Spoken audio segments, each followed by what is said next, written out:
তখন শীতকাল। কোনো এক ছুটির দুপুরে আমি নবনির্মিত দোতলার ঘরে বসে পত্রপত্রিকার পাতা উল্টাচ্ছি। এমন সময় আমার এক বন্ধু তারক এসে বলল, এই দেখ, এটা দেখেছিস? আজকের কাগজে বেরিয়েছে। আমি চেয়ে দেখলাম। খবরের কাগজে একটি বাড়ি বিক্রির বিজ্ঞাপন। বিজ্ঞাপনের হেডিং হচ্ছে ভুতুরে বাড়ি। নিচে লেখা আছে, ঘাটশিলায় কাশিদা অঞ্চলে আমাদের সাবেককালের বাড়িটা ভূতের উপদ্রবের জন্য বেচে দিতে চাই। সম্পূর্ণ খালি বাড়ি, সামান্য আসবাবপত্র যা আছে তা নিয়ে বাড়িটার দাম 5,000 টাকা। সব জেনে শুনে যদি কেউ কিনতে চান নিচের ঠিকানায় যোগাযোগ করুন। আজ থেকে বছর 30 আগে যে সময়কার কথা বলছি, তখন 5,000 টাকার দাম ছিল অনেক। কাজী 5,000-এ যখন বাড়ি বিক্রি হচ্ছে, তখন নিশ্চয়ই বেশ বড় বাড়ি। আমি কাগজটা রেখে উঠে বললাম, বেশ দারুণ বিজ্ঞাপন তো। আর বাড়ির মালিকও খুব সৎ লোক মনে হচ্ছে, কেননা তিনি যখন সব কিছু জানিয়ে বাড়িটা বিক্রি করছেন তখন নিশ্চয়ই কোনো জোচ্চুরি বুদ্ধি তার নেই। কিন্তু মুশকিল হচ্ছে, দেখে আমাদের লাভ কি? এত টাকা তো আমাদের নেই যে আমরা বাড়িটা কিনতে পারবো।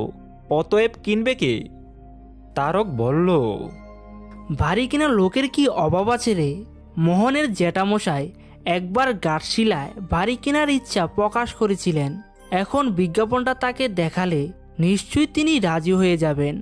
আর ভৌতিক ব্যাপার স্যাপার যেগুলো, সেগুলো তাকে যুক্তিতর্ক দিয়ে নস্যাৎ করিয়ে দিলেই হবে। মধ্য কথা হচ্ছে, এই সুযোগে ঘাটশিলাটা একবার ঘুরে আসা। প্রস্তাবটা চানাচুরের মতোই মুখরোচক। বললাম, আরে বাহ, বেশ বলেছিস তো। চল তবে এখনই যাই। আমরা দুজনে তখন খবরের কাগজটি নিয়ে শিবপুর মোহনদের বাড়ির দিকে চললাম। ওদের বাড়িতে গিয়ে মোহনকেও পেয়ে গেলাম অপ্রত্যাশিতভাবে। আসলে ছুটির দিন তো, এই সময়টা খেয়ে দিয়ে সবাই একটু বিশ্রাম করে। মোহনকে কাগজটা দেখাতে ও একটু অবাক হয়ে গেল। তারপর বলল, বেশ মজার ব্যাপার। ভূতের বাড়ি এই কথা আগে থেকে জানিয়ে কেউ আবার বিজ্ঞাপন দেয় নাকি? লোকটার মাথা খারাপ নেই তো, নাকি বিজ্ঞাপনটাই ভুয়া? দেখ মোহন, এটা যখন বিজ্ঞাপন তখন ভুয়া কিছুতেই নয়।